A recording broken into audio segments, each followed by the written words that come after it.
But walking down the runway, I think, gosh, that goes into, okay, so you're super young when you're modeling, your teens and 20s, and you're wanting to prove yourself in that time in your life. I mean, not that we don't as we go on in different decades, but there's something about that time. You're out you're away from the parents in a real way, right?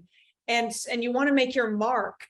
And it's so competitive, the entertainment industry. Oh my gosh. And modeling, of course, is one arm of the entertainment industry, the fashion industry. And I remember, so all of that's in you. And when you walk, I mean, honestly, I can remember this, when you walk down the runway with knowing that your career at that point is everything, and how the people are going to perceive you, the clients out there and your agents that are watching. And so it's performing completely like an actor goes on stage, in the sense it's showtime. So there was an element, because I was raised in the performing arts, meaning that I always took to it. My parents are in and out of it, but we're definitely an artistic family. And I was a dancer as a kid, never professionally. So trained, at School of American Ballet in Manhattan, Juilliard, George Balanchine, and ballet hispanico, flamenco dance, and some Graham modern. I mean, I just had the best of that, and being in Manhattan, where all that is provided to a young person. So I loved performing, and it was always about, the thought before you went out was being your best, the diva kind of thing. I think if I wasn't feeling that good, if I was a little down, if I was insecure about maybe what someone said about a recent photo of me, whatever, I would switch it like an actor or dancer would in your mind before you go on stage. You're presenting.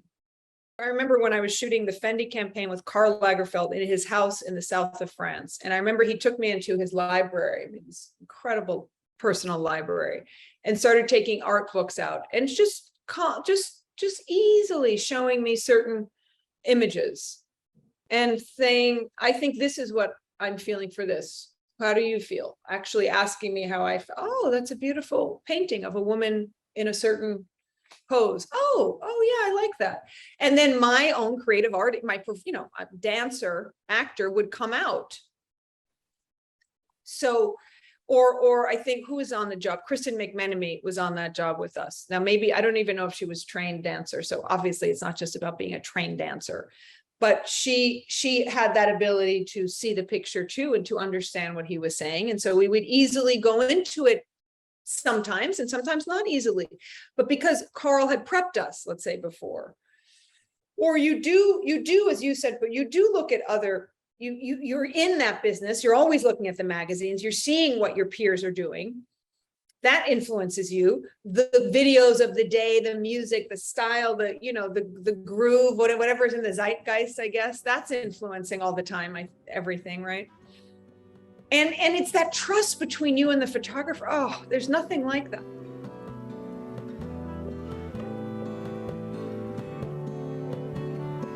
It's not so much me telling people as a coach. Coaches don't tell you what to do, but they're through a series of questions, exercises, assessment forms.